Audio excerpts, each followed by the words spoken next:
বলেই সে তৎক্ষণাৎ দাঁত বসায় মেয়েটার কাঁধে নির্মাংসে। অরিন খানিকটা চেঁচিয়ে উঠতে নিলেই রৌদ্র তার মুখের উপর হাত দিয়ে চেপেই ধরে। ফলস্বরূপ মেয়েটা কেমন গোঙাচ্ছে। রৌদ্র কিয়ৎক্ষণ বাদে দাঁত সরালো। সেখান থেকে দেখলো জায়গাটা কেমন স্পষ্ট ফুটে উঠেছে, দাঁতের চিহ্নগুলো এখনই যা লাল হয়ে গিয়েছে, না পরবর্তীতে নির্ঘাত কালোই হয়ে যাবে জায়গাটা। রৌদ্র হাসলো ছুঁচ কামড়ে। মেয়েটা কুচকে রাখা চোখের পাতায় পরপর কয়েকটা চুমু খেয়ে বলল, কেমন দিলাম হানি? অরিন চোখ তুলে এবার রৌদ্রকে দু হাতে দিয়ে খানিকটা দূরেই সরিয়ে ঠেলে দেবার চেষ্টা চালু, অথচ সে ঘুরে পালিয়ে। ছেলেটা তো দূরে সরা দূর, একটুখানিও নড়ল না অবজে। অরিনের এবার বেশ মেজাজ খারাপ লাগছে। সে কঞ্চের ছাঁচ ঠেলে বলে, সরুন, আমি চলে যাব। রৌদ্র আরেকটু এগিয়ে আসে, মেয়েটার দিকে নিচু হয়ে বলে, যার কোলে চড়ে এসেছিলেন তার কোলে চড়েই যাবেন, এর আগে কোনো কথা নয়।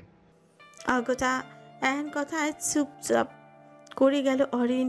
রৌদ্র নীরব চোখে মেয়েটার দিকে তাকায়, তারপর হাত বাড়িয়ে মেয়েটা ডান হাতটা টেনে ধরল সে। অরিন শিকুচকে তাকায়। রৌদ্র মেয়েটার দিকে তাকে থেকে ধীরে ধীরে মেয়েটার হাত এনে রাখলো তার কাঁধে, তারপর সেটি গড়াতে গড়াতে নিয়ে গেল নিজের বুকের কাছে। যথা স্পর্শ করতেই অরিনের চক্ষু চড়কাচ, কেননা ছেলেটার হৃৎপিণ্ড কেমন তীব্রভাবে স্পন্দন তুলছে। অরিনের হৃদয় ধীরে ধীরে শিথিল হয়ে এলো, তার চোখে মুখে লেপটে গেল একটা মাদকতা। রৌদ্র এবার দুষ্টু হাসল। সে মেয়েটার হাত নামিয়ে আনলো নিজের পেটের উপর। এবার যেন অরিনেরও নিঃশ্বাস জুড়িয়ে আসতে লাগলো।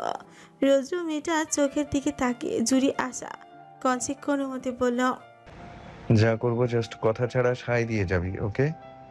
অরিনের কি হলো কে জানে, সে রৌদ্রর দিকে তাকে মাথা নাড়ল ওপর নিচ। রৌদ্র মৃদু হাসল, তারপর ধীরে ধীরে মেয়েটার হাতটা টেনে নিয়ে গেল কোনো এক নিষিদ্ধ স্থানে। অরিন তৎক্ষণাৎ কেঁপে উঠছে, হাত সরিয়ে নিতে নিলেই রৌদ্র দিল এক ধমক, বলল, stay calm and do what ever I want. সকাল 10:30। অন্যান্য দিনগুলোর মতো আজকে তেমন সারা শব্দ নেই এহসান বাড়ি জুড়ে। বাড়ির গৃহিণীরা রান্নাঘর ছেড়ে ডাইনিং টেবিলে বসে আছেন মনমরা হয়ে। মাইমুনা বেগম সকাল থেকে এ নিয়ে দুবার কেঁদে কেটে জ্ঞান হারাবার দশায় গিয়েও কোনো মতে ফিরে এসেছেন। এত বেলা হয়ে গেলেও বাড়ির কর্তাদের কোনো রূপ তাড়াহুড়ো নেই নিজ নিজ কাছে খেচড়ে যাবার। তাইব সাহেব গমির মুখে কোমরের পিঠে দু হাত আটকে পুরো ড্রয়িং রুমে জুড়ে পাইচার চালাচ্ছেন। সাব্বির সাহেব ফ্যাগাছে মুখে বসে আছেন ড্রয়িং রুমের বড় সোফাটার এক কোণে। মানুষের চোখে মুখে সে কি ক্লান্তির ছাপ। বাপ এমন, তিনি বুঝি গত কয়েকটা রাত নির্ঘুমই কাটিয়েছেন। কাশিক সাহেব নিজের ঘরে দৌড় দিয়ে বসে আছেন। মানুষের আবার মেজাজ চড়ে গিয়েছে সপ্তম আসমানে। কখন না জানি কাকে কি কটু কথা বলেই ফেলেন, সেই ভয়ে নিজের ঘরেই নিজেকে আটকে রেখেছেন। ডাইনিংয়ে অনেকের কাঁধে মাথা রেখে চুপচাপ বসে আছেন জুবাইদা বেগম। মানুষের বুক ছিঁড়ে ক্ষণে ক্ষণে বেরিয়ে আসছে দীর্ঘ নিঃশ্বাস। কিভাবে যে ছেলেটাকে আটকাবেন তা নিয়ে যত রাজ্যের চিন্তা তার। রাফি বেগম এক হাতে টেবিলের উপর ছড়িয়ে রেখে তার উপর মাথা রেখে শুয়ে বসে আছেন। প্রেশার ফল করেছে মানুষটার। পাশে মাইমুনা বেগম সেই কখন থেকেই এক গ্লাস গ্লুকোজ গুলে খাওয়াতে চেষ্টা চালাচ্ছেন মেজো যাকে, অথচ তিনি তা পারছেন কই। রাইসা বেগম শক্ত মুখে বসে আছেন অন্য পাশে চেয়ারটায়। ঠিক সেই সময় রুহি আসে ক্লান্ত মুখে। রেহান তাকে ধরে ধরে আনছে। মেয়েটার আবার হুট করে কি হলো কে জানে। সে কদিন ধরে কিচ্ছু খেতে পারছে না, নিতেও পারছে না। কোনো কিছুর গন্ধ নাকে গেলেই বুঝি গা গুলিয়ে উঠছে তার। এই তো সকাল থেকে এই নিয়ে দুবার বমি টমিও করে একাকার অবস্থা মেয়েটার। রেহান তার সাধের বউ নিয়ে বেজায় চিন্তিত। এখানে আসবার আগে মেয়েটাকে ডাক্তারের কাছে দেখিয়ে এসেছিল, যদিও কয়েকটা টেস্ট করিয়েছে, কিন্তু এত শত ব্যস্ততায় রিপোর্টগুলো আর আনাই হয়নি তার। রেহান রুহিকে ধরে ধরে চেয়ারে বসালো, অতঃপর এক গ্লাস পানি নিয়ে মেয়েটাকে খাইয়ে দিতে লাগলো ধীরে ধীরে। এই পানিটুকুই যা খেতে পারছে মেয়েটা, নয়তো এতদিনে কি যে হাল হতো না তার। জুবাইদা বেগম মেয়েকে দেখে খানিকটা নড়েচড়ে বসলেন।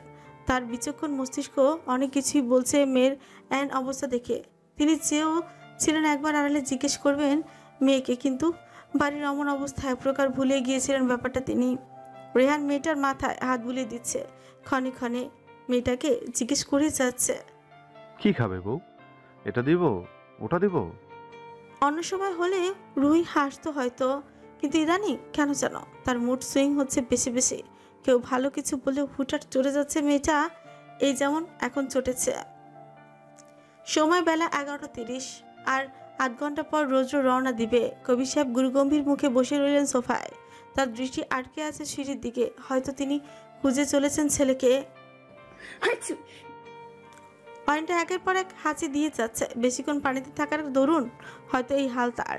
রোদ্র বেশ মনোযোগ দিয়ে সযত্নে মেয়েটার ভেজা চুলগুলো মুছিয়ে দিচ্ছে। ড্রেসিং টেবিলের আয়নায় তা দেখা যাচ্ছে স্পষ্ট। অয়ন মাথা নুইয়ে রেখেছে কেন যেন, মেয়েটার পুরো মুখটাই কেমন লাল হয়ে আছে। মেয়েটা সেটা কি ঠান্ডা লাগার দরুন নাকি লজ্জার কে জানে।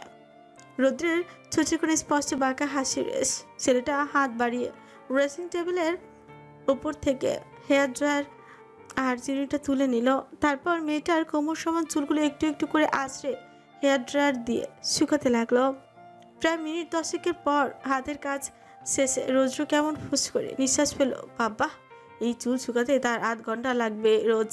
রৌদ্র এবার আয়নায় মেয়েটার নত মুখের পানে তাকালো। মেয়েটার পরনে তার ওভারসাইজ বাথটপ, যেটা কিনা পরিধে মেয়েটার পা অবধি। অরিন কেমন জড়সড় হয়ে বসে আছে সেটা পরে রৌদ্র দুষ্টু হাসল। মেয়েটার মাথায় আলতো করে চুমু খেয়ে বলল, আর কত লজ্জা পাবে বউজান? হাফ বয়সে তো কমপ্লিট করেই ফেললাম, এখনো লজ্জা ভাঙলো না তোমার? এন কথায় নুইয়ে রাখা মাথাটা যেন আরেকটু নুইয়ে গেল মেয়েটার। রৌদ্র হাসলো ছোট পিসা। সে চট করে এগিয়ে গেল নিজের কাভার্ডের দিকে। সেখান থেকে দুটো শপিং ব্যাগ নিয়ে এসে দাঁড়ালো অরিনের পেছনে। ব্যাগ দুটো মেয়েটার সামনে এগিয়ে দিয়ে বলল, এখান থেকে যেটা ভালো লাগে সেটা পরে নিয়ে যান বাচ্চা, আমি আসছি। কথাটা বলে রৌদ্র গটগট পায়ে বেরিয়ে গেল রুম থেকে। ভাগ্যিস সকালে উঠে আগে অনেককে বলে দিয়েছিল কেউ যেন দোতলার দিকে না আসে। না বললে কিছু হতো। রৌদ্র মনে মনে বেশ স্বস্তি অনুভব করলো অনেকের মতো একটা সম্বন্ধী পেয়ে। পরনে কালো রঙা চেক শার্ট, তার সঙ্গে অ্যাশ রঙা ঝিলে গ্যাভাডিন প্যান্ট। গলার কাছে শার্টের দুটো বোতাম হা করে খুলে রাখা, যেখান দিয়ে স্পষ্ট দৃশ্যমান লোমহীন সুদর্শন বুকখানার কিছু অংশ। শার্টের বোতামে ঝুলছে কালো রঙের রোদ চশমা। দু হাতে শার্টের হাতা গুটিয়ে রাখা কোনোই থেকে 4 আঙুল নিচ অবধি। ডান হাতে শোভা পাচ্ছে সিলভার রঙের ঘড়িটা। সুদর্শন যুবকটি ড্রেসিং টেবিলের সামনে দাঁড়িয়ে গায়ে পারফিউম ছড়াচ্ছে, আর ড্রেসিং টেবিলের আয়নায় চোখ রেখে তার দিকে একদৃষ্টি তাকিয়ে আছে অরিন। মেয়েটি মনে মনে কি যেন ভাবছে। তার ঠোঁটের কোণে কি সুন্দর করে ফুটে উঠেছে মুচকি হাসির রেশ। রুদ্র এক পলক কান্নার দিকে তাকায়, হালকা হেসে বলে উঠছে, stop thinking me like that honey. এখন চাইলেও মুড আসা সম্ভব না। অরিন তৎক্ষণাৎ মুখ বাঁকায়। তা দেখে রুদ্র হাসলো ছুচকামড়ে। সে পেছনে ফিরে মেয়েটার কোমর চেপে তাকে নিজের কাছে টেনে আনে। মেয়েটার গালে ছোট রেখে বলে উঠছে, আমার সানশাইন, আই লাভ ইউ জান বাচ্চা। অরিন হাসলো গাল পড়ে। সেও রুদ্রের গলায় হাত ঝুলিয়ে সু চেনে বলল, আই লাভ ইউ ইনফিনিটি আমার ডাক্তার সাহেব। মেয়েটার এহেন কথায় বলার ভঙ্গিতে হেসে উঠে রৌদ্র। মেয়েটাকে ছেড়ে দিয়ে বলে উঠছে, তুমি এখানেই থাকো, আমি যতক্ষণ না বলবো ততক্ষণ এখান থেকে বের হবে না, কেমন? অরিন ভ্রু কুচকায় সন্ধিহান গলায় বলে ওঠে, কেন আমি যাব না আপনার সঙ্গে? রৌদ্র মাথা নাড়ায়। গলা থেকে মেয়েটা হাত দুটো নামিয়ে দিয়ে বলল, অবশ্যই যাবে বউজান, কিন্তু এর আগে লাস্ট একটা খেলা এখনো বাকি। আশা করি এটাতেই কাজ হবে। তাই তুমি এখানে থাকো, আমি যাচ্ছি নিচে। পুরো ব্যাপারটা অরিন খুব একটা না বুঝলেও কোনো মতে মাথা নাড়লো। রৌদ্রকে বিদায় দিয়ে বিষণ্ণ মুখে বসে পড়লো বিছানায়। না জানি এখন আবার কি ঘটবে। রৌদ্র সিঁড়ি বেয়ে নিচে নামছে, তার হাতে বড় একটা লাগেজ। তাকে দেখা মাত্র বাড়ির সকলে নড়িচড়ে দাঁড়ালো। সাব্বির সাহেব আশেপাশে চোখ বুলিয়ে মেয়েকে খুঁজছে। সারাটা দিন মেয়েটাকে দেখা যায়নি একটিবারের জন্য। তিনি মনে মনে ধরে নিয়েছেন তার মেয়েটা বুঝি রৌদ্রে চলে যাওয়াতে মুষড়ে পড়েছে, যার জন্য একটিবারের জন্য আসেনি এখানে। কবি সাহেব আর চোখে ছেলের দিকে তাকালেন। রৌদ্র মায়ের কাছে এগিয়ে এলো ধীর পায়। জুবাইদা বেগম ছেলেকে দেখে কান্না জুড়ে দিলেন হাউ মা করে। রুদ্র আলগোছে মাকে বুকে টেনে নিল, মায়ের মাথাটা আলতো করে হাত বুলিয়ে দিয়ে বলল, কাঁদছো কেন এভাবে আম্মু? তুমি ডাকলেই তো চলে আসবো আমি। হুস, থামো এবার, আর কেঁদো না। কি শোনে কার কথা? জুবাইদা বেগম তো বুক ভাসিয়ে কাঁদছেন। রৌদ্র মাকে বুকে চেপে রেখেই সকলের সঙ্গে টুকটাক কথা বলে নিল। অবশেষে বাকি রইলেন কবির সাহেব। রৌদ্র মাকে ছেড়ে দিয়ে বাবার কাছে এগিয়ে গেল। বাবার পায়ের কাছে এক হাঁটু গেড়ে বসে নিচু কঞ্চে বলল, ভালো থেকো আব্বু। কবির সাহেব চোখ তুলে চাইলেন ছেলের দিকে। আশ্চর্য, মানুষটার চোখ দুটো কেমন চকচক করছে। আচ্ছা, তিনি কি কাঁদতে চাইছেন? তার কি মন খারাপ? কবির সাহেব কিছু না বলে উঠে দাঁড়ালেন। রৌদ্র সঙ্গে সঙ্গে উঠে দাঁড়ায়।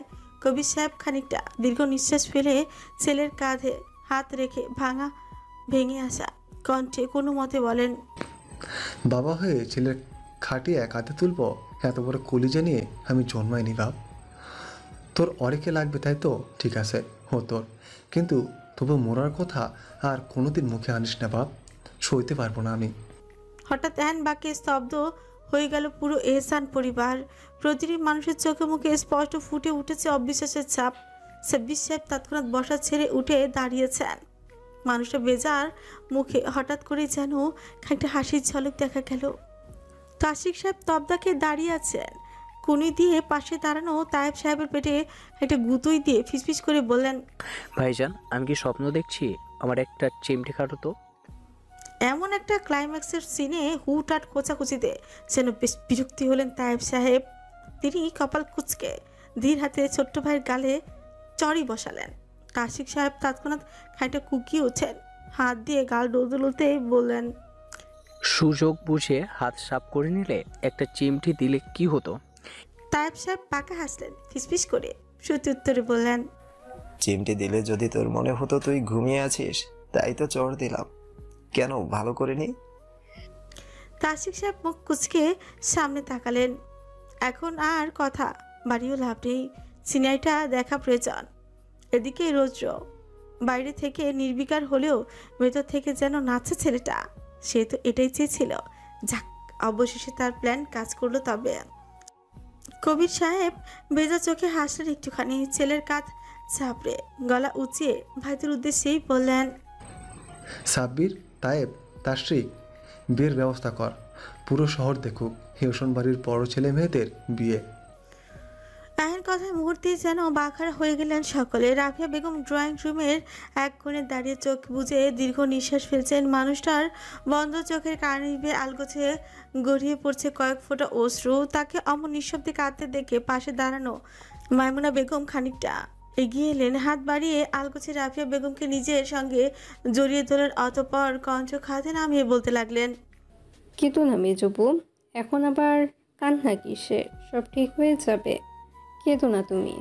রাফি বেগম শাড়ির আঁচলে আলগোছে ভেজা চোখ দুটো খানিক মুছে নিলেন। মাথাটা এখনো নুইয়ে রাখা তার, হয়তো চোখে এসে ভিড় জমানো অশ্রুর ভারে মাথা তুলতে পারছেন না মানুষটা। এদিকে তায়েব সাহেব এবং তাসিক সাহেব যেন চাঁদ হাতে বাবার দশা। তারা কেমন পুলকিত হয়ে উঠেছে বড় ভাইয়ের কথায়। তাসিক সাহেব তো একের পর এক ঢোকে গিলছেন। তিনি বোধহয় এখনো পরিপূর্ণ বিশ্বাসই করতে পারছেন না বড় ভাইয়ের কথাগুলো। অন্যদিকে অনেক এতক্ষণ ড্রয়িং রুমে এক কোণে দাঁড়িয়ে থাকলো, এখন ছুট্টি গিয়ে সিঁড়ির দিকে।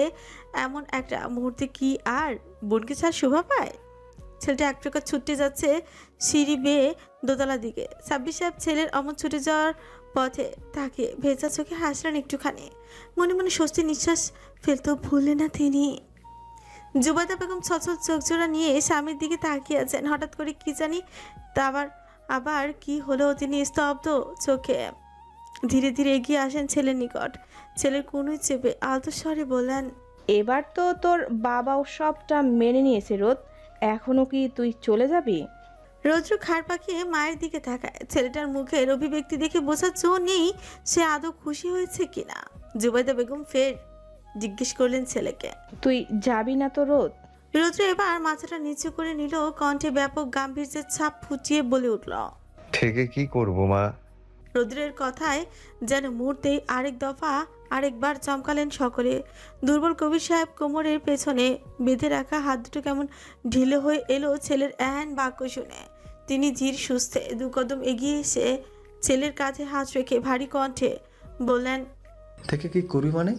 আমি তো সবটা মেনে নিয়েছি এখন, তাহলে তুই আবার কেন চলে যেতে চাচ্ছিস? রোজ চোখ তুলে বাবার দিকে চাইলো। ছোচের কোণে ক্ষুদ্র তাচ্ছিলের হাসি টেনে বলতে লাগলো, কাকে বিয়ে করার কথা বলছো আব্বু, যে কিনা আমায় ভালোই বাসে না? এমন কথায় মুহূর্তেই থমকে যায় অরণ্যের পথ যুগল। মেয়েটা সবেমাত্র সিঁড়িটায় পা রেখেছিল কোনো রকম, কিন্তু ফুট করেই রৌদ্রের বলা এরূপ কথায় হতভম্ব হয়ে গেল মেয়েটা। মনে মনে ভাবছে সে কি বলছে এই লোক। অতি আনন্দে কি মাথার স্ক্রু সব ঢিলে হয়ে গেল নাকি আবার তার উপর কোনো রকম বদলা নিতে চাচ্ছে সে। খানিকক্ষণ বাদে নিজের সকল ভাবনাগুলো থেকে এক প্রকার টেনে হিচড়ে বেরিয়ে আসে অরিন। মেয়েটার শুভ্র নির্মল মুখখানায় ইতিমধ্যে লেপটে গিয়েছে একরাশ বিরক্তির ছাপ। সে দ্রুত কদমে সিঁড়ি বেয়ে নিচে নেমে আসে। রৌদ্রের থেকে মাত্র কয়েক হাত দূরে দাঁড়িয়ে উৎসুক দৃষ্টি নিয়ে তাকিয়ে রইল ছেলেটার পিঠের দিকে। এদিকে কবির সাহেব এতক্ষণে মুখ খুলেন, কণ্ঠে তার এক আকাশসম হতবাকতা। কি বলছো তুমি? বুঝে বলছো? রৌদ্র আবারও তার ছেলে হাসি টানল ঠোঁটের কোণে। সচেতন হয়ে দাঁড়িয়ে প্যান্টের পকেটে 2 হাত গোছায় দাঁড়ালো বেশ ভাব নিয়ে। তারপর কেমন শ্লেষাত্মক কণ্ঠে বলে ওঠে, হ্যাঁ আব্বু, বুঝেই বলছি। তোমার মনে নেই সেদিন সকলের সামনে ও আমাকে কিভাবে আমাকে এবং আমার ভালোবাসাকে অস্বীকার করতো? আমার এত শত আহাজারিতেও অরি একটাবার মুখ ফুটে বলল না ও মিথ্যে বলছে। এখন তুমি বলো, এত কিছুর পরও আমি ওকে কিভাবে বিয়ে করব? এমন কথায় মুহূর্তেই কবির সাহেবের মাথাটা আপনা আপনি কেমন যেন নিচুই হয়ে গেল। তিনি সামান্য ঝোঁক গিলে কয়েক কদম পিছিয়ে গেলেন। দুর্বল শরীরটা হুচ করেই কেমন টলতে লাগলো তার। তিনি টলতে টলতে পেছনের সোফাটায় গিয়ে বসলেন। কিয়ৎক্ষণের মধ্যেই তার বুক চিরে বেরিয়ে আসে এক দীর্ঘ নিঃশ্বাস। কবির সাহেব মাথা উঠিয়ে ছেলের পানে তাকায়। আশ্চর্য, মানুষটার চোখ দুটো অমন লাল হয়ে গেল কেন? সে কি কাঁদতে চাইছে কোনোভাবে? খানিকক্ষণ সময় নিয়ে কবির সাহেব ধরে আসা কণ্ঠে বলতে লাগলেন, ওর কোনো দোষ নেই রোদ, ও সবটা আমার কথাতেই করেছে। রৌদ্র যেন এতক্ষণে এই কথাটার অপেক্ষায় ছিল। ছেলেটা খানিক বাঁকা হাসলো সকলের অলক্ষ্যে। পরক্ষণে মুখভঙ্গি আগের ন্যায় গম্ভীর করেই বলল, মানে?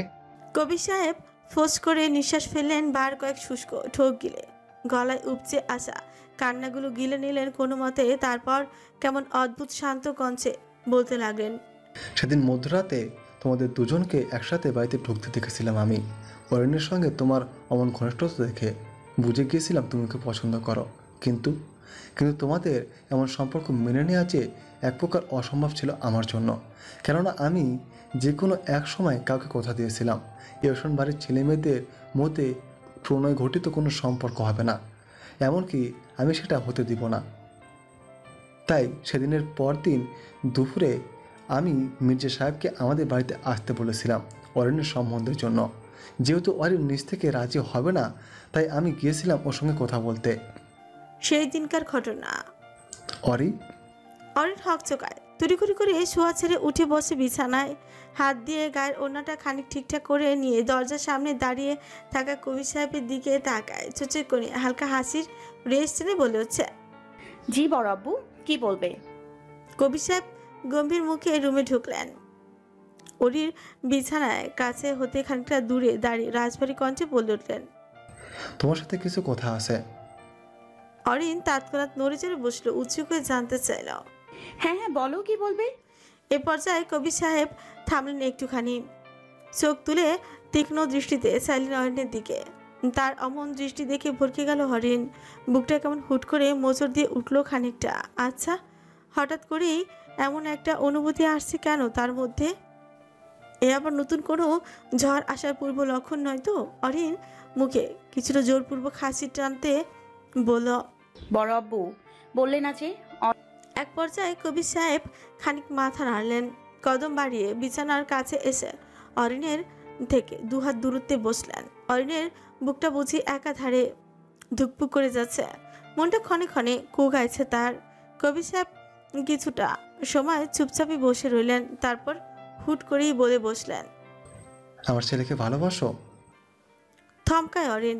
তড়িৎ গতিতে মাথা উঠিয়ে বড় আব্বুর দিকে হতবাক চোখে তাকালো মেয়েটা। তার চোখে মুখে স্পষ্ট ফুটে উঠেছে একরাশ অবাকের ছাপ। কবির সাহেব সরু চোখে তাকালেন। মুখটা তার এমনিতেই গম্ভীর করে রাখা। তিনি ফের জিজ্ঞেস করলেন, ওকে ভালোবাসো? অরিন তৎক্ষণাৎ মাথাটা নুইয়ে নিল। দুরু দুরু বুকে কোনো রকমে উপর নিচ মাথা নাড়িয়ে হ্যাঁ জানালো মেয়েটা। তা দেখে কবির সাহেবের মুখটা কেমন শক্ত হয়ে এলো। তিনি দাঁতে দোয়াত চেপে ধরলেন নিঃশব্দে। এদিকে অরিনটা ফুপিয়ে কাছে। এখন কবির সাহেব খানিকটা সময় নিয়ে মনে মনে কি যেন একটা ছক কষলেন। তারপর বললেন, কবে থেকে ভালোবাসো ওকে? অরিন কাঁদতে কাঁদতেই কোনো মতে বলল, অনেকদিন। ভুলে যাও ওকে। ব্যাস এহেন কথা কর্ণ করে পৌঁছাতেই সকল কান্নারা যেন ছুটে পালালো মেয়েটা। সে তৎক্ষণাৎ মাথা তুলো নিজের সিক্ত চোখ দুটো কবির সাহেবের দিকে তাক করে অনর কণ্ঠে বলল, সম্ভব না বড় আব্বু, অন্তত আমি বেঁচে থাকতে সম্ভব না। এই পর্যায়ে কবির সাহেব তার ছেলে হাসি টানলেন ঠোঁটের কোণে। তিনি তৎক্ষণাৎ বসা ছেড়ে উঠে দাঁড়ালেন। কোমরের পেছনে দু হাত বেঁধে কাছ কাছ কণ্ঠে বললেন, তাহলে শুনে রাখো, তোমাকে ভালোবাসার অপরাধে ওকে আমি সারা জীবনের জন্য ত্যায্য করব। আমি ভুলে যাব আমার কোনো ছেলের সন্তান আদৌ ছিল। ভরকায় অরিন। চোখ দুটো কেমন যেন জলশূন্য হয়ে গেল মেয়েটার। কণ্ঠ হয়ে গেল বাকরুদ্ধ। মাথাটা কেমন ফাঁকা ফাঁকা ঠেকছে এই মুহূর্তে। তার শরীরটাও কেমন অবশ অবশ বনে যাচ্ছে ধীরে ধীরে। অরিন শুষ্ক ঝোঁক গেল কয়েকটা, অতঃপর থেমে থেমে বলল, এমনটা করতে পারো না তুমি বড় আব্বু। কবি সাহেব তীক্ষ্ণ নজরে চাইলেন মেয়েটার দিকে। সন্ধিয়ান কণ্ঠে বললেন, দেখতে চাও? অরিন যেন এবার আর ধরে রাখতে পারল না নিজেকে। সে তৎক্ষণাৎ হাঁটু গেড়ে বসে পড়ল কবির সাহেবের পা দুটোর নিকটে। হঠাৎ এহেন কাঁচে খানিকটা হকচকে উঠেন কবির সাহেব। অথচ বাইরে থেকে সেই চিরচেনা গম্ভীর অবয়ব ধরে রাখলেন তিনি। অরিন দু হাতে চেপে ধরল কবির সাহেবের পা দুটো। তারপর কাঁদতে কাঁদতে মেয়েটা কেমন অনুনয় সুরে বলতে লাগলো, দয়া করে এমনটা করো না বড় আব্বু। আমি সত্যি ডাক্তার সাহেবকে ছাড়া আমি সত্যি ডাক্তার সাহেবকে ছাড়া বাঁচবো না। কবি সাহেব নিজের দৃষ্টি অন্যদিকে ঘোরালেন। কণ্ঠে আগের ন্যায় ঝাঁজ ঢেলে বললেন, উঠে পড়ো। অরিন উঠল না, না থামলো তার কান্না। মেয়েটার ক্ষুদ্র শরীর ক্ষণে ক্ষণে কাঁপছে কান্নার তোড়ে। সে আবারও থেমে থেমে বলল, আমি তোমাদের ভালোবাসি বড় আব্বু, কিন্তু তার চেয়েও বেশি ভালোবাসি আমার ডাক্তার সাহেবকে। বিশ্বাস করো, আমি তাকে যতটুকু ভালোবাসি তার চেয়েও কয়েক গুণ বেশি সে আমায় ভালোবাসে। আমায় চোখে হারায় সে। আমাদের আলাদা করে দিও না বড় আব্বু, দয়া করে মেনে নাও সবটা। আমরা একে অপরকে ছাড়া মোটেও ভালো থাকবো না। এমনটা হয় না অরি, তুমি ওঠো। অরিন এবারে উঠল না। কবির সাহেব খানিকক্ষণ চুপ করে থেকে ফুট করে মেয়েটার সামনে হাঁটু ভাঁজ করে বসলেন। অরিন এখনও কাঁদছে। কবির সাহেব মেয়েটার মাথায় হাত রেখে বললেন, আচ্ছা, তুমি সত্যি রোদকে খুব ভালোবাসো? অরিন নিজের কান্নাগুলো কোনো মতে আটকে রেখে পরপর মাথা ঝাঁকালো। কবির সাহেব আলতো হাসলেন নিজের দৃষ্টি সরু করে। আবারও বললেন, তাহলে তুমি কি চাইবে তোমার জন্য রোদের অনিষ্ট হোক? অরিন হা হয়ে গেল এহেন কথায়। তার চোখে মুখে স্পষ্ট হতবাকতা। সে শুধু মাথা নাড়িয়ে না জানালো। কবির সাহেব এইবার বললেন, শোনো, তুমি যদি সত্যি রোদকে ভালোবাসো তাহলে আমি যেভাবে বলবো সেভাবেই করো। না হলে মনে রেখো, রোদকে সারা জীবনের জন্য এই পরিবার থেকে দূর করে দেওয়া হবে। এমনকি আমাদের সঙ্গে তার যত প্রকার সম্পর্ক থাকবে সব ছিন্ন করে দেবো আমি। এখন তুমি বলো, তুমি কোনটা চাও? অরিনের চোখ বেয়ে নিঃশব্দে গড়িয়ে পড়ছে অশ্রু। মেয়েটা তৎক্ষণাৎ নিজের মাথায় দু হাতে শক্ত করে চেপে ধরলো। মাথাটা এত যন্ত্রণা হচ্ছে না তার, মনে হচ্ছে বুঝি ফেটে যাবে মাথাটা। মেয়েটা চারিদিকে এলোমেলো দৃষ্টি ফেলছে। বুকটা কাঁপছে তার, সেই সাথে কাঁপছে তার ক্ষুদ্র বদনখানে। গলায় নেমেছে অসম্ভব শুষ্কতা। মেয়েটা ক্ষণে ক্ষণে জিভ দিয়ে নিচে শুষ্ক অধৈর্যটা কোনো মতে ভিজিয়ে নিচ্ছে। না, ঠোঁট দুটো যেন আজ আর ভেজবার নয়। প্রায় মিনিট পাঁচেক পর মেয়েটা মাথা নত রেখে হুচ করেই বলে উঠছে, এভাবে না বলে আমায় তুমি মেরে ফেলো বড় আব্বু। বিশ্বাস করো, তোমার ছেলেকে ভুলে যাওয়ার চাইতে আমি নিঃসন্দেহে মরে যাওয়াটাকে প্রেফার করব। কবি সাহেব বললেন না কিছু, চুপ করে চেয়ে রইলেন মেয়েটার দিকে। অরিন তখন আবারও বলল, আমায় মেরে ফেলো বড় আম্মু, সত্যি বলছি আমায় মেরে ফেলো। আমি অয়নের কথা শেষ হবার আগেই দাঁড়িয়ে পড়লেন কবির সাহেব। অতঃপর শক্ত গলায় বললেন, ঠিক আছে, তোমার ওকে ভুলতে হবে না। তুমি শুধু আজকে যারা তোমার দেখতে আসবে তাদের সামনে গিয়ে বসবে, চিন্তা করো না। তোমার বিয়ে নিয়ে আগাবো না আমি। আমি শুধু চাই তুমি তাদের সামনে গিয়ে বসবে এবং রোদ আসলে তুমি সবার সামনে বলবে। এতটুকু বলেই থামলেন কবির সাহেব। অরিন বুঝি আরেক ধাপ উৎসুক হয়ে পড়ল বাকিটা শুনতে। সে কাপা কাপা কণ্ঠে জিজ্ঞেস করলো, কি বলবো? কবির সাহেব মেয়েটার দিকে তীক্ষ্ণ দৃষ্টি ফেললেন, বললেন, বলবে তুমি ওকে ভালোবাসো না। অসম্ভব। তাহলে ঠিক আছে, প্রস্তুত থাকো। আজ হয় এসপার না হয় ওসপার। বলে তিনি তৎক্ষণাৎ ঘর ছেড়ে বেরিয়ে পড়তে উদ্যত হলেন। অরিন কিছুক্ষণ চুপ করে থেকে হঠাৎই পেছন থেকে বলে উঠছে, আমি তোমার বলা কথাটা বললে তুমি আমার ডাক্তার সাহেবকে বাড়ি থেকে বের করে দেবে না তো? হঠাৎ বাক্য ধমকালো কবির সাহেবের পা দুটো। তিনি পেছনে না ফিরেই জবাব দিলেন, না, দিব না। অরিন ভেজা চোখে তার ছেলে হাসি টানলো চোচের কোণে। হাত দুটো দিয়ে নিজের সিক্ত চোখ দুটো কোনো মতে মুছে নিয়ে বলল, ঠিক আছে, তোমার কথাই রইল বড় আম্মু, কিন্তু আমারও একটা কথা শুনে রাখো। সুকুচকান কবির সাহেব সন্ধিয়ান গলায় বলে ওঠেন। কি? অরিন ফিসেল হেসে বলে ওঠে, আমি এমনটা বললেও তোমার ছেলে মানবে তো? দেখো আবার আমার জন্য সে কোনো পাগলামি করে না বসে। এত বিশ্বাস? অরিন এবার পেছনে ঘুরে তাকায়, ভীষণ আত্মবিশ্বাসের সাথে বলে ওঠে, আছে বই কি। বর্তমান কবির সাহেবের প্রতিটি কথায় যেন এক একটা তীরের ফলার ন্যায় বিচ্ছে সকলের মনে। রাবিয়া বেগম শক্ত হয়ে বসে আছেন ফ্লোরে। মানুষটার চোখ দুটো একেবারেই শুষ্ক, হয়তো বুক ভরে আসা চোখ দুটো শুষ্ক হয়ে গেছে তার।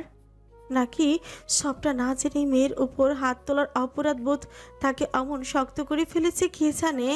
অনেক শক্ত মুখে বোনকে বাহুডোরে আগলে রেখে দাঁড়িয়ে আছে সিঁড়ির কোণে। এদিকে রোজ ছোট কামড়ে ধরে মাথা নিচু করে রেখেছে। ছেলেটা চোখে মুখে স্পষ্ট ফুটে উঠেছে রাগান্বিত ভাব। চোখ দুটো কেমন রক্তবন্ধ হয়ে গেছে ইতিমধ্যে।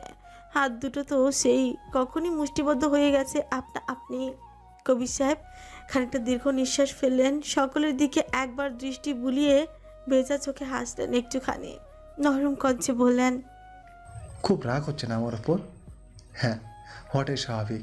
কিন্তু কিন্তু আমি যে একেবারে নিরুপায় ছিলাম, যেখানে আমি এই কবির হোসেন গত 24 বছর আগে নিজের আপন বোনকে ভালোবাসার অপরাধে বাড়ি থেকে ত্যায্য করে দিয়েছিলাম, সেখানে আজ নিজের সন্তানদের ভালোবাসা কীভাবে অত সহজে মেনে নিয়ে বলতো? আমার মনে বারে বারে শুধু একটা কথাই আসতো, আমি পাখির সাথে অন্যায় করেছি।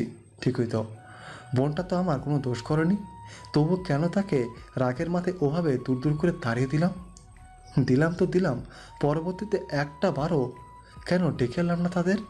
থামলেন কবির সাহেব। হয়তো গলা ধরে এসেছে তার। ভাইয়ের এমন কষ্ট দেখে সাব্বির সাহেব দৌড়ে চলে এলেন ভাইয়ের কাছে। এসেই দু হাতে আগলে নিলেন ভাইকে। কবির সাহেব আলতো হাসলেন, সাব্বির সাহেবের পিঠ চাপড়ে পড়লেন, এই হচ্ছে এক পাগল ছেলে। কিরে ভাই তুই? আমার এত এত অন্যায় দেখেও কিভাবে পারলি সবটা মুখ বুঝে সইতে? যেখানে বাড়ির সবাই আমার বিরুদ্ধে চলে গিয়েছিল, সেখানে তুই কেন ঢাল হয়ে আমার পাশে দাঁড়িয়ে রইলি? কেন এতটা অসহায়ের মতো আমার পা ধরে ছেলে মেয়ে দুটোর জন্য ওভাবে কাঁদতে গেলি? তুই কি পারতিস না একটাবারের জন্য হলেও একটু শক্ত হয়ে বলতে, ভাইজান তুমি ভুল, এবার তুমি ভুল করছো? কেন বললি না ভাই? আমার ছোট হয়েও কোত্থেকে পেলে এত ধৈর্য? আরে এতক্ষণে বুঝলাম আমার অরেটা এত ধৈর্য কোত্থেকে পেল। কবির সাহেব আবারও থামলেন। সাব্বির সাহেবকে নিজের বুকে টেনে এনে ফের বললেন, তোর রক্ত বইছে না আমার শরীরে, তাই তো বাবার মতে ধৈর্য পেয়েছে মেয়েটা। কিন্তু আমার ছেলেটা আমার মতো হলো না কেন রে? ও কিভাবে এত মুখচড়া হলো? কোত্থেকে পেলে এত আদর্শ? ও তো পারতো সাব্বির নিজের ভালোবাসাকে আগলে নিয়ে আমাদের ছেড়ে চলে যেতে, কিন্তু ও কেন এমনটা করলো না আমার? আহা! কথার মাঝে হুট করে বুকের ব্যথা মৃদু স্বরে কুঁকিয়ে উঠেন কবির সাহেব। বাড়ির সকলে মুহূর্তেই হকচকিয়ে ওঠেন তার অমন কুঁকিয়ে ওঠা শুনে। রৌদ্র তো ছুটে চলে এসেছে বাবার কাছে। ছেলেটা বাবার পায়ের কাছে এক হাঁটু গেড়ে বসে চিন্তিত হয়ে জিজ্ঞেস করতে থাকে। কোথায় ব্যথা হচ্ছে আব্বু? কোথায় কষ্ট হচ্ছে আমায় বলো, কি হলো? কবির সাহেব ব্যথাতুর হাসলেন, ছেলের মাথায় আলতো করে হাত বুলিয়ে বললেন, মাফ করে দে বাপ, তোকে এতটা কষ্ট দেওয়ার জন্য। কিন্তু আমি কি করবো বল? তোর দিক তাকালেই আমার পাখির কথা মনে পড়ে বারবার। জানিস, প্রতি মাসে প্রায় 2বার করে আমি দূর থেকে দেখে আসতাম আমার বোনটাকে, তোদের সবার অগোচরে। কেন যেতাম জানি না, শুধু জানি ওদের এক পলক দেখে না এলে অস্থির লাগতো আমার। রেহানের বাবা যে শাহানুরের বন্ধু সেটাও আমি আগে থেকেই জানতাম, তবু সেদিন বোনটাকে দেখে অচেনার মতো ভাব নিয়েছিলাম। রোদ, আমি বহুবার চেয়েছি বাবা আমার বোনটাকে একটু বুকে টেনে নিতে, বহুবার চেয়েছি তাকে আদর করে পাখি ডাকতে,